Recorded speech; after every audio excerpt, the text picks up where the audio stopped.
কিন্তু আদর্শ নৈতিক মিল না থাকার কারণে উভয় প্ল্যাটফর্ম ভিন্ন হয়ে গেছে। আমরা চাই না অনৈতিক কোন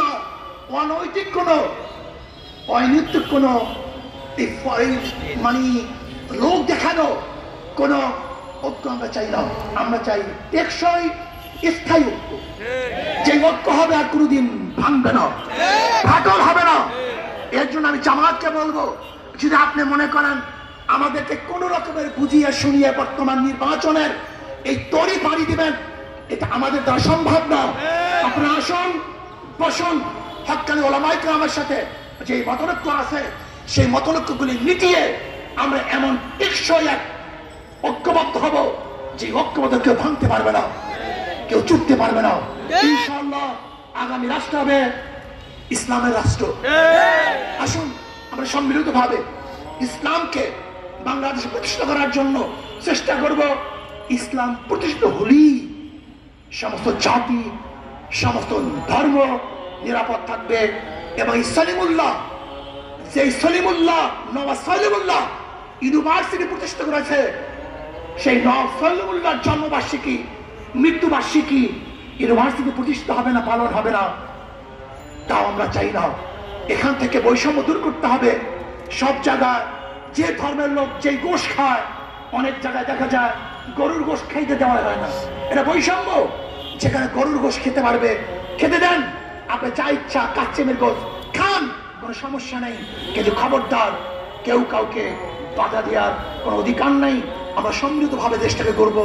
আল্লাহ আমাকে এবং আমাদের সবাইকে সম্মিলিত ভাবে দেশ গড়ার তৌফিক দান করেন। আসসালামু আলাইকুম ওয়া রাহমাতুল্লাহ।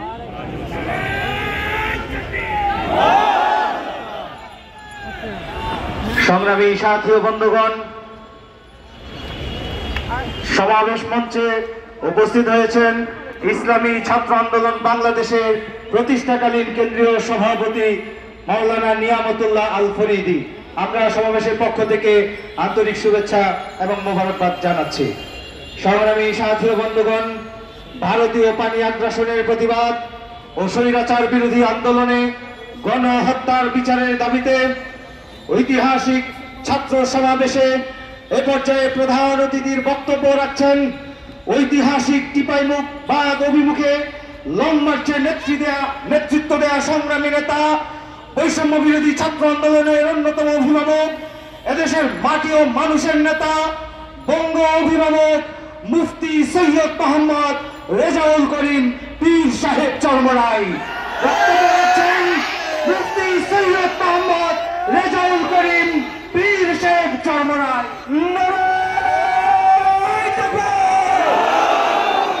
শুধু নেতা নয়, নীতি চাই, সারা বাংলায় শুনতে পাই, মুক্তির মূলমত ইসলামী শাসনতন্ত্র, মুক্তির একই পথ ইসলামী হুকুমত, চলছে লড়াই চলবে, ছাত্র আন্দোলন বাংলাদেশ জিন্দাবাদ, জিন্দাবাদ, জিন্দাবাদ, জিন্দাবাদ, ছাত্র আন্দোলন বাংলাদেশ জিন্দাবাদ।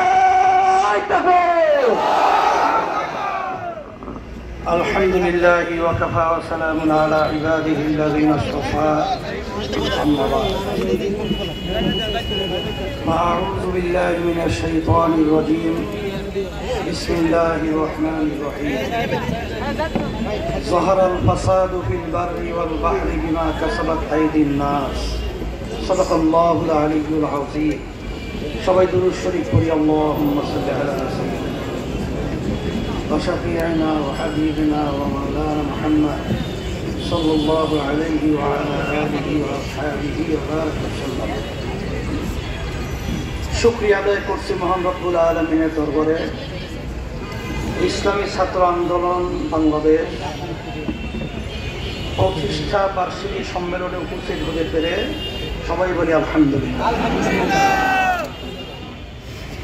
আজকে প্রতিষ্ঠা বার্ষিকী সম্মেলনের লক্ষ্য উদ্দেশ্য সম্পর্কে আমরা ইতিমধ্যেই বিভিন্ন পর্যায়ের বক্তাদের বক্তৃতার মাধ্যমে বিষয়টা বুঝতে পেরেছি। আমি ব্যতিক্রম ধর্মী বিশেষ করে কয়েকটা কথা স্মরণ করায় দেওয়ার জন্য বলছি। আমি আপনাদের সামনে যে আয়াত শরীফ তেলাওয়াত করেছি, আয়াতের মধ্যে আল্লাহ রাব্বুল আলামিন বলেছেন, স্থলও ভাগে পানিও ভাগে, যত বিপদ মুসিবত তোমাদের হাতের কামাই। আজকে বাংলাদেশের স্বাধীনতার বয়স 53 বছর চলছে। এই 53 বছরে যাদের মাধ্যমে দেশ চলছিল, বর্তমানে চলছে, এখন বর্তমানে অন্তর্বর্তীকালীন সরকার তারা দেশ পরিচালনা করছে। এর আগে পর্যন্ত বলছি যে এদের মাধ্যমে আসলে আমাদের বাংলাদেশের মানুষ আমাদের যা চাওয়া পাওয়া ছিল, বাস্তবে আমরা তাদের মাধ্যমে কিছুই পাই না। বরঞ্চ আমরা পেয়েছি এই ছোট্ট একটা সুন্দর বাংলাদেশ, তামাম দুনিয়ার মধ্যে একবার দুইবার নয়, 5 বার, আরো বেশি কম, দুর্নীতির দিক থেকে ফার্স্ট হয়েছে। আজকে আমরা বাংলাদেশে কি পেয়েছি নতুন ভাবে আলোচনা করে আমি আবার সময় আপনাদের ওভাবে নষ্ট করতে চাই না। আমাদের সামনে পরিষ্কার, রাস্তায় নামলে খুন, আর অনেক সময় বাড়িতে থাকলেও খুন। রাস্তায় গুম, বাড়িতে খুন।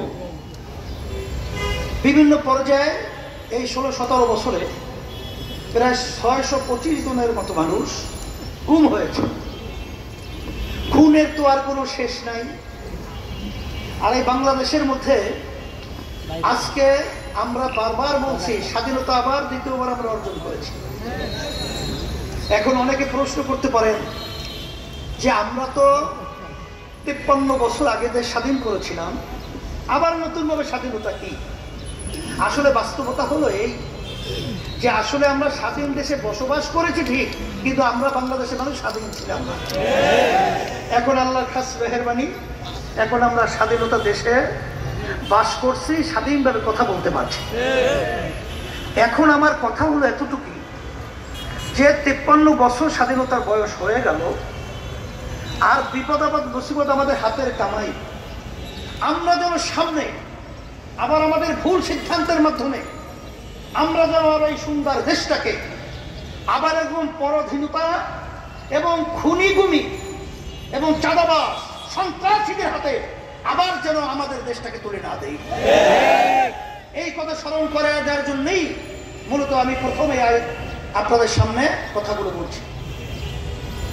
আর সাথে সাথে আমি ছাত্র আন্দোলনকে বলবো যে আলহামদুলিল্লাহ, শুকরিয়া আদায় করছি যে তোমাদের কার্যক্রম যখন এই দেশ দ্বিতীয়বার 5ই আগস্ট স্বাধীন হলো, তখন বিভিন্ন রাজনৈতিক দলের সহযোগী সংগঠন ছাত্ররা বিভিন্ন পর্যায়ে আমরা দেখেছি, তখন তাদের নিজের স্বার্থের জন্য তারা বিভিন্ন দেশকে সুন্দর পরিচালনা এবং শত শত হাজার মানুষ, অনেক মায়ের কোল খালি হলো, অনেক সন্তান বাপ হারা হলো, সন্তান হারা।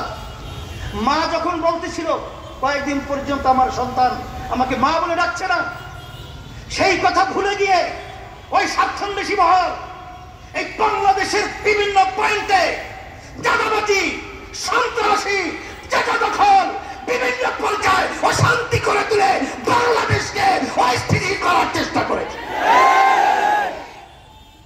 সে সময় আমি তোমাদেরকে ধন্যবাদ জানাই যে তখন তোমরা বাংলাদেশের সংখ্যালঘু এবং অন্য যারা নাকি বাংলাদেশে অন্যান্য ধর্মাবলম্বী রয়েছে, তাদের মন্দির, তাদের গির্জা এবং তাদের জান মাল ইজ্জতের হেফাজতের জন্য তোমরা পাহারা দিয়েছ, তোমরা স্বতঃস্ফূর্ত তাদের পাশে থেকে তাদের জান মাল ইজ্জতের নিরাপত্তার দায়িত্ব পালন করেছ। শুধু তাই না, আমরা দেখেছি যখন বাংলাদেশ বিভিন্ন পর্যায়ে যখন প্রশাসন তাদের দায়িত্ব থেকে অনেকটা দেশ বিভিন্ন বিশৃঙ্খলায় সময় পার করছিল, তখন তোমরা রাস্তায় নেমে তখন তোমরা মানুষের যানজট নিরসনের জন্য তোমরা সেখানে ট্রাফিকের ভূমিকা পালন করেছো।